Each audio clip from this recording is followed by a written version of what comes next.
Let's see the analysis of Housing and Urban Development Corporation Ltd.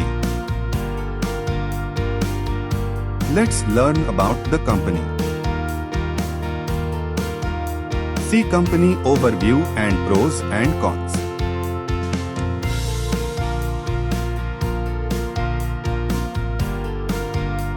See its quarterly results.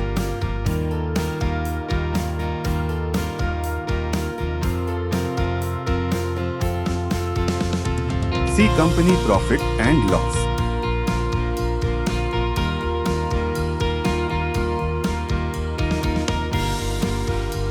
Compounded sales and profit growth.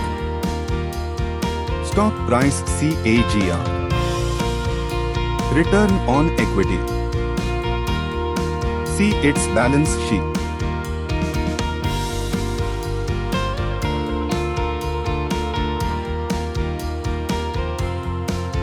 See shareholding pattern.